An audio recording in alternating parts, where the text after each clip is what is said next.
Welcome to Godot and Django Wednesdays at Lunch Burger Edition.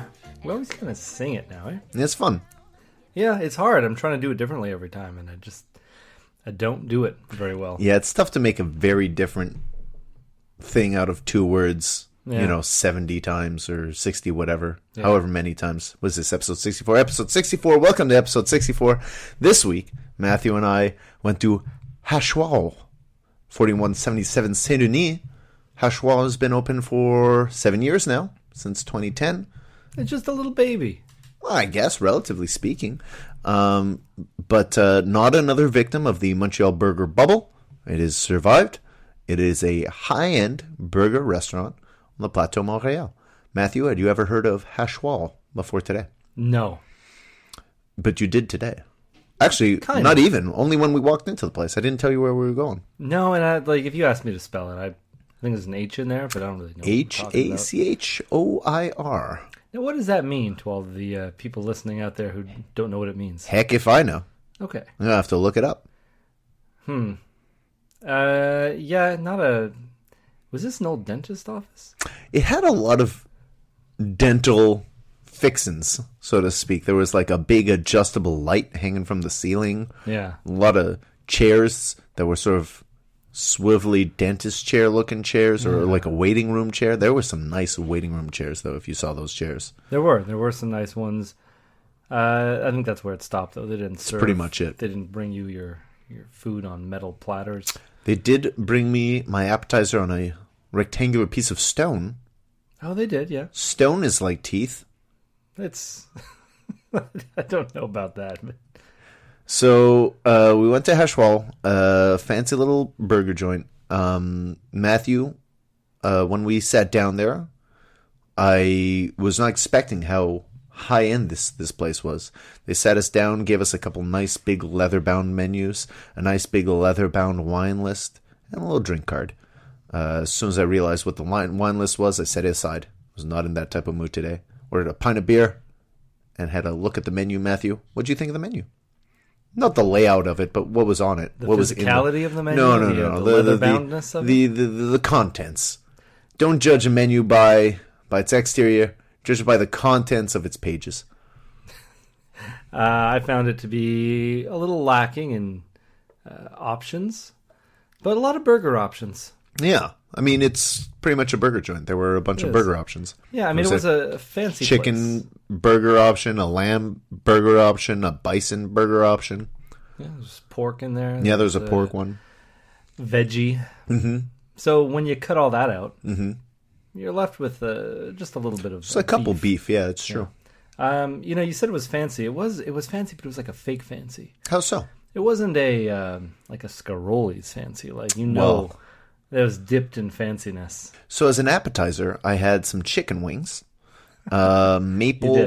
maple spiced chicken wings that were served on a stone slab with a decorative drizzle of wasabi mayonnaise, which was delicious.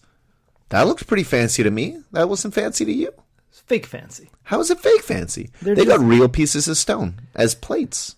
I don't feel like the servers embodied the fanciness. I think that they were just regular. They looked. Were they wearing flannel? What were they wearing? No, they were wearing all black. They were all wearing really? all black. Yeah, I didn't notice. I just maybe it was the crying baby. Yeah, maybe the crying baby was a little that screamed fake fancy. A little distracting. Well, I mean, yeah. You don't let babies into fancy places. That's kind of true. I used to work in a fancy place. And if there was a baby, it was like, it's not a problem as long as your baby stays quiet. Or like come back in 18 years. And honestly, if the baby was like loudly crying, the owner would walk up to them and say, your baby's going to have to be quiet or you're going to have to take the baby outside. And it happened frequently where people, like a parent would carry a crying baby outside to like just sort of wander around outside while the baby calms down. What a shameful walk that must be. I know. Oh, wow. Like, babies cry. But at the same time, what, everyone's got to be disturbed by your crying baby? Yeah. I'm sure she looks at everybody on the way out. If she does look at everybody kind of looks, but then they avert their eyes because they want that baby gone as much as the next person, but they all feel like terrible human beings. So in the theme of fancy, Matthew, a couple of weeks ago I went to a wedding. It was my cousin's wedding. Really, really happy for him. He's on his honeymoon right now.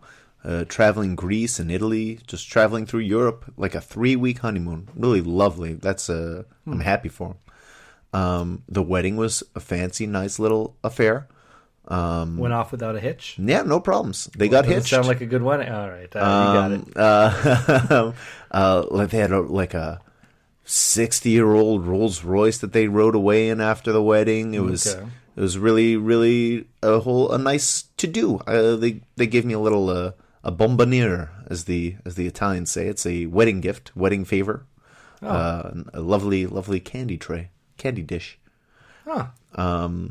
And anyway, while we were there, you have to supply your own candy. Yeah. All right. That's nice, though. You get a little wedding gift. Yeah, of course. Weddings usually have a little wedding favor. Other weddings do that. All right. Honestly, my brother and sister-in-law's wedding favor was like they think it's fancy. I haven't used it yet, but it's a jar of salt and pepper mixed together. It's supposed to be some kind of fancy salt. It's not as nice as a nice candy dish. But as we walked into the hall where the dinner was being served and all the dancing and festivities would happen, there was a buffet ready. It was called an international buffet. I did not know what that meant. I was thinking intercontinental breakfast, French toast, waffles. This is international. Belgian waffles, French toast, American pancakes. I don't know. Intercontinental is a thing? Intercontinental breakfast? I've only heard of continental. Continental breakfast. That's true. You're right. Yeah. I thought that was there was even more. Just the one continent. Intercontinental. That'd be exciting. Yeah. That's where you'd get your Belgian waffles. Anyway, international buffet, which comprised mostly of seafood, it would seem, which is strange. I guess different nations eat seafood. But there were, it was like a bubblegum shrimp. There was every kind of shrimp, skewered shrimp, fried shrimp, raw shrimp, garlic buttered shrimp. And then I went around this little section, filled my plate, and at the end was a little Japanese lady wearing like a Japanese traditional robe that I'm forgetting the name of right now. A gi? I don't know. Something like that. Making and serving sushi. Felt a little racist. She was the only one in like a themed dress. Yeah, were there other people making their food? Yeah, but they were just, dressed in the hall's regular clothing, like their regular uniforms. Those dresses are pretty comfortable. They're silky. A lot of people around here wear them as pajamas. People wear those as pajamas? Not just a nightgown sort of thing? Was it not just one big gown? I guess, yeah. Yeah. Yeah, that is probably She's pretty probably just... She's laughing all the way to the bank. Living it up. She's making her sushi. She's dressed in her pajamas. The sushi was pretty good, too. Yeah. Anyway. Did you find it racist because she was wearing clothes that she... probably found comfortable? I just felt... And made sushi? There was something weird about it. Yeah, I don't know. It seemed a little too on the nose. How little was she? Like 4 feet?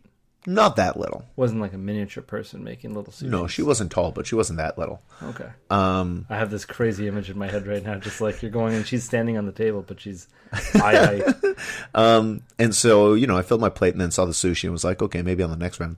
On the next round, I got to the sushi station and paused because I noticed right before the sushi station was salmon and caviar. Oh. This was a caviar buffet. There were 4 or 5 different types of caviar. I think 4. So I just started loading my plate up with salmon and spoonfuls of caviar. But I was still modest with my caviar usage. I didn't want to use it all. And I also did not want to be judged for taking so much caviar. There's a buffet and I'm just filling my plate with caviar. Put it in your pocket. How much caviar? Because I'm thinking like a trough of caviar. They have no. They were small. They were small. They were like, maybe a cup or 2 worth, like a measuring cup. That amount, like 2 cups worth. Oh, so that's not a lot of caviar. Not a lot of each type of caviar. Yeah. So that's, a good amount of caviar. But if you're filling your plate with caviar, I'm taking all the caviar. I'm taking all the caviar, yeah. So I tried all the different caviars, and I've come to the conclusion I'm a big fan of sturgeon caviar. Big fan. You've had a taste. I had some a couple fancy. weeks ago and was like, wow, this is what caviar is about. And then went to a wedding, was like, oh shit, I know now that I am into caviar. So let's explore this even further. Try some different kinds. There was a green one. There was an orange one. There was another color. Do they taste different? Yeah. Huh. And their textures are different. Man, I'm a big fan of those big black sturgeon caviars. So now I just want to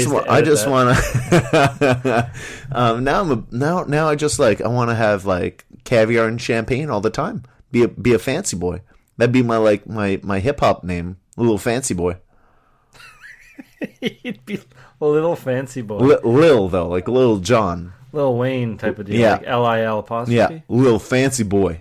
Oh yeah. In the house. 017 remix. 017. Well, you know, I don't like that the O got dropped after 09. There's still an O before in 2017, so why not 017? You're just like the abbreviation is almost pointless at that point. Yeah, you're only saving one number. Yeah. It's got a good ring to it, though. Yeah, 017. Yeah. I guess so, it does. It's a little fancy boy 017. Little fancy boy. Would you be that aggressive? I think so. I think I'd be fancy, but aggressive. Aggressively fancy. This would be like, what kind of music is this even? I guess it's would still you be hip hop. Yeah, I think it would still be hip hop. It would go along with the Breezers song from a couple weeks ago. So true. Like, yeah, that could be the title of the album: Caviar and Breezers. Breezers and caviar sounds better. Yeah, well, that's exactly what you bought today. That's actually yeah. So I went to the grocery store today to check out caviar and how much it would cost, and I thought a little container. Let's see how much is in here. 3.5 ounces, 3.5 ounces. I figured that would be like $30. It's like $8. Yeah. Now I know that caviar is going to become a regular part of my diet, and I will be putting it on everything.